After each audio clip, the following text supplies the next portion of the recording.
All right, so today, well, first of all, again, I'm going to say this is the day the Lord has made, and we will rejoice and be glad in it. And there's always something to rejoice about, isn't there?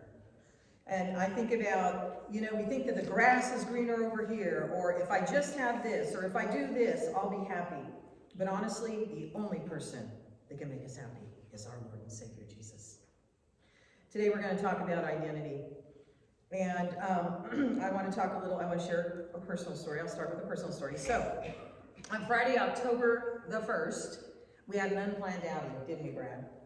We paid a visit to our local hospital's emergency room, and Brad was experiencing multiple physical issues that were alarming to our family doctor, and we visited Dr. Kim that morning, and we talked through different things. And I don't know about you, but my doctor kind of talks in code sometimes. You're thinking, are you telling us to go to the emergency room? What are you telling us, And so I just full on said, are you saying we need to go to the emergency room? He said, yeah, I think we should. And then he, and then he told us something that was rather alarming, and I wasn't such a happy camper, and he's been our doctor 20 years and our friend, and I probably behaved in a way that probably wasn't becoming to a pastor, but I asked his forgiveness for that. Anyway, as we approach the double doors of our hospital, and I'm going to say it online because I left it out of here, but it's a hospital where we had our children. I've had different multiple surgeries. It used to be our community hospital, now it's our regional hospital. It's gotten really quite big. And it's San Antonio Community Hospital in Oakland, and we feel really blessed that we were treated with such great care, Brad was, on that day. But as we approached those double doors to the entrance of our local hospital, we were greeted by a nurse. Remember our nurse, Shay? I don't know if you remember this, but she was wearing kind of a smock with butterflies on it. I thought, well, that's something right there. She's wearing butterflies, a new creation, I love butterflies. And she had a great smile on her face. And she began by asking us questions and asked Brad, why were we there today? And which one of us was the patient? And there were many other questions that followed. And then another nurse approached Brad and placed a wide white wristband on him. Now, we had that wristband, but it got tossed, we think. We're not sure. Right now, the house is a little chaotic. But anyway, so the wristband had like his birthday, his name, multiple other things that they need, and then a very long number. I was like, wow, what's that mean? Like you're 3 million, maybe that's his, I'm pretty sure it's his patient number. So as Brad and I sat in the waiting room, waiting for him to undergo all these tests and possible treatment, I noticed that each time they called him for a test, they asked him some questions and they looked at his wristband. And I thought, that's interesting, because in our hospital, I was able to go in with him, which is great. They allow one person in, and then everything is done. The waiting room is a hub, and so everybody's called into different stations. So the blood work can be done over here, the EKG he had was done over there, and then all the other tests. He had to have an echocardiogram on his legs all the way up, pretty far up here, and whatever else they did. And each one, he would come back and they would call him in again, and they kept looking at that wristband. We were in the emergency room about 6 hours, and as Brad underwent all these multiple tests, and as we began our journey, the doctor, so you have a centralized station, and it used to be like information. You go like, well, I want to go to the maternity ward, where's that at? And someone would help you. Now, you have a doctor sitting there and a nurse taking notes as he's speaking. And he asks you a few questions. So they've had to redefine everything. But we started out with 42 people because that's what he told us. I said, well, how many people are in here? He said, about 42. But we usually generally have about 104. And I thought, wow, that's a lot of people. And then as we were in the waiting room for 6 hours, it doubled, and it could have easily tripled, but it certainly surpassed 84. And all were masked, and many precautions were taken by all the staff members as they triaged questions and treated many on that Friday. And the one thing that I want to say before I go into this next section, I want to say that I saw something that just made my heart smile. I saw that there was no discrimination, that it didn't matter if you were a little person, a big person, A person in a wheelchair, a person like Brad, anybody, everybody was treated with great respect. It was the most incredible thing that I saw. But you know, as I sat praying and looking around the room for 6 hours, and you all know I'm a people person and I like to watch people, but you know, I found myself wondering if each person that had come into that waiting room and went knew God. Did they know how much God loved them? And did they know their true identity? Yes, all those being treated that day were wearing a white wristband like Brad's with information on it so they could easily be identified through their treatment process. But I found myself feeling a multitude of feelings for each one of them. But the one that caused me to stay tearful most of the time was love. The love of God, the love of God, and did they know that love? And if they did, that wrist bracelet did not reflect it. It did not reflect their first identity. Their first identity, their true identity, the only identity that counts, and that is that they are a child of God. I brought a bag with a book, a notepad, and my Bible, and I began to think about identity. I began my search through the scriptures and started asking some questions. Sorry, guys. So anyway, I started asking questions, and really I started asking what I call the identity question. So I went to the first text that I went to was Exodus chapter 3, verse 11. And Moses said unto God, who am I, that I should go unto Pharaoh, and that I should bring forth the children of Israel out of Egypt? There's a huge brainwashing, I think, going on in our world that people are beginning to question who they are. I think that's going on today. I believe that God is asking us all along the way during this pandemic to think about who we are, to pause. Who are we? And to know we are children of God, and to turn to Him and to trust Him, to know that we are His children, and that our identity is in Him, and not whether we are vaccinated or not, or whether we wear a mask or not, whether we are on this side of the fence or that side of the fence. Because friends, all those are distractions that the evil one is using to distract and divide. But I'm going to tell you this, God's word tells us the truth of who we are. One of my absolute favorite verses, 1 John 1. See what great love the Father has for us, that you should be called children of God. And friends, that is what we are, plain and simple. One thing I want to talk about is a little bit before I go on to the next, talking a little bit more about Moses. I want to say that we all probably have a driver's license, right? So that identifies us, right? So right here it says Deborah Lynn Taylor. Well, my weight is way off. My height, I think I'm shrinking. And really, my hair is not really brown anymore, so that's not accurate. Then I got my AAA card. It says Debbie L. Taylor. And oh my gosh, I got the Premier plan. That's another part of my identity. Oh no, and then it's Anthem Blue Cross, and it's so darn small that I can't even tell you what my group number is. And it's Deborah L. Taylor. Oh, then I got my Wells Fargo debit card, Deborah Taylor. I've been a customer since 1977, another identity. Then I got the gold MasterCard that said, or American Express card that says Deborah L. Taylor, and they left off the period after L. Crazy, huh?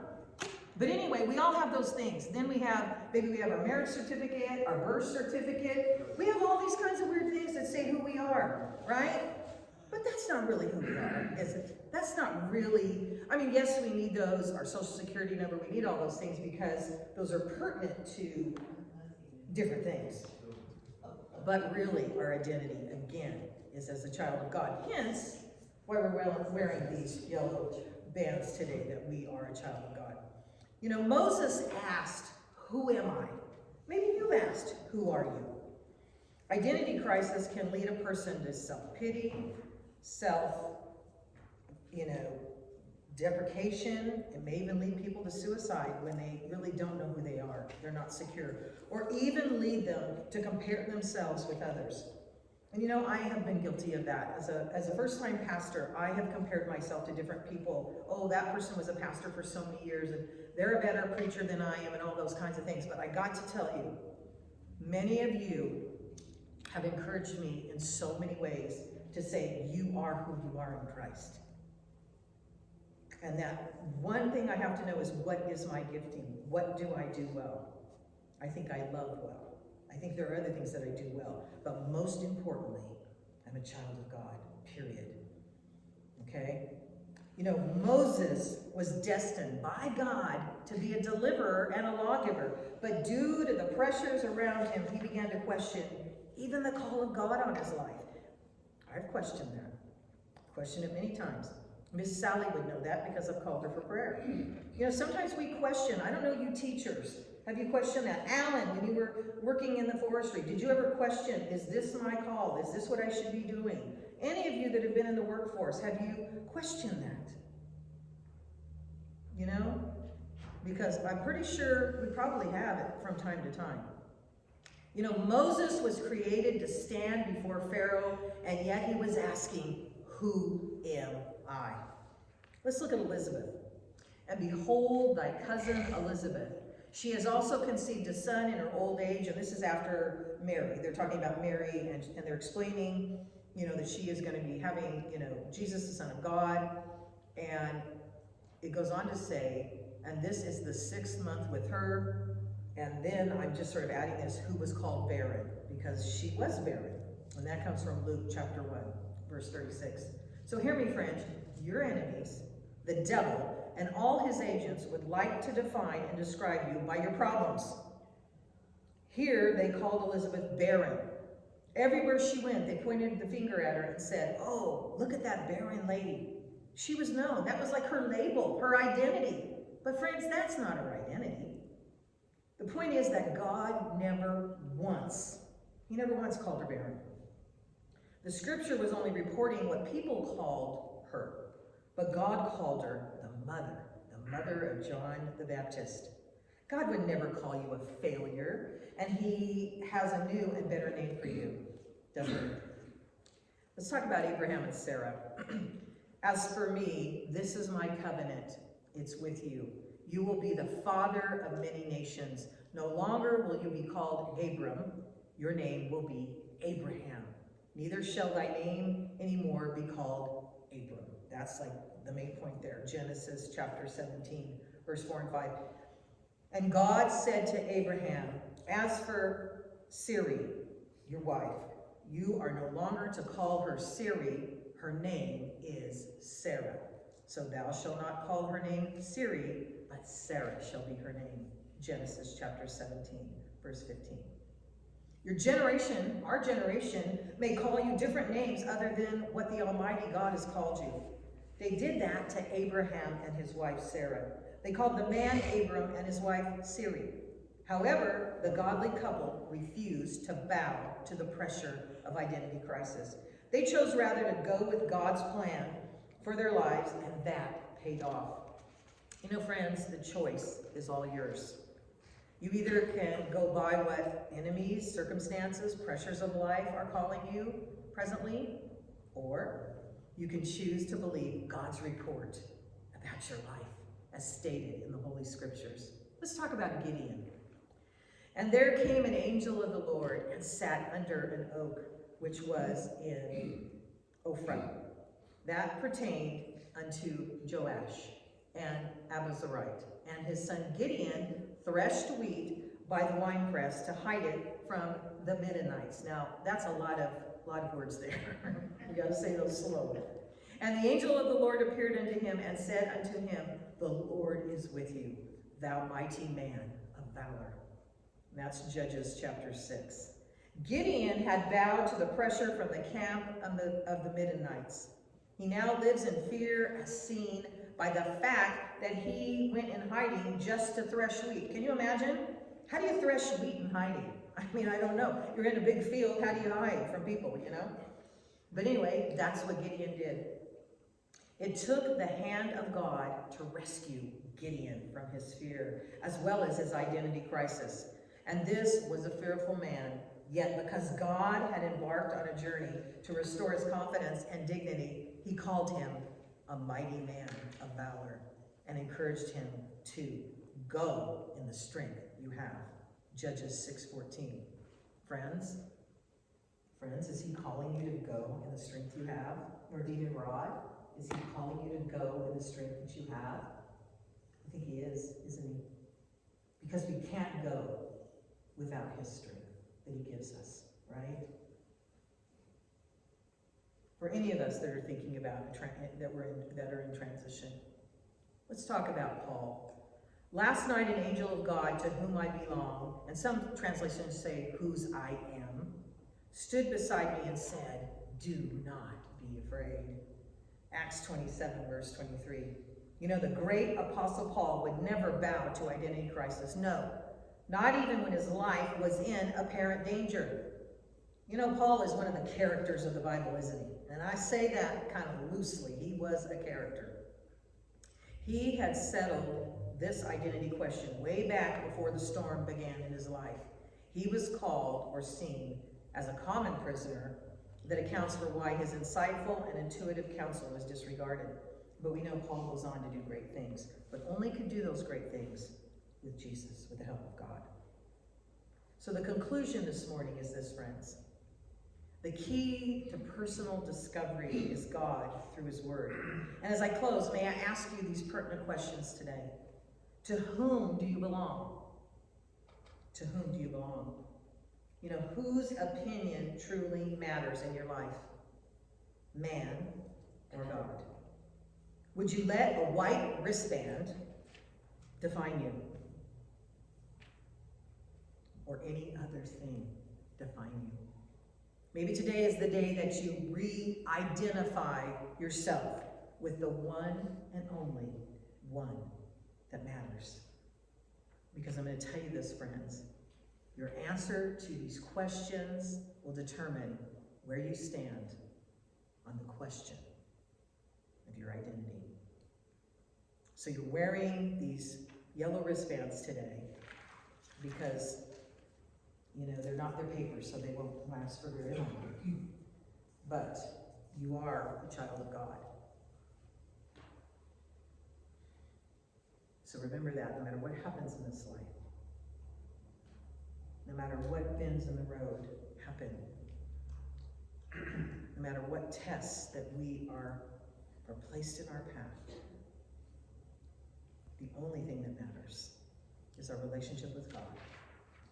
How much he loves us, how much we love him. I am yours, he is mine. And that we are always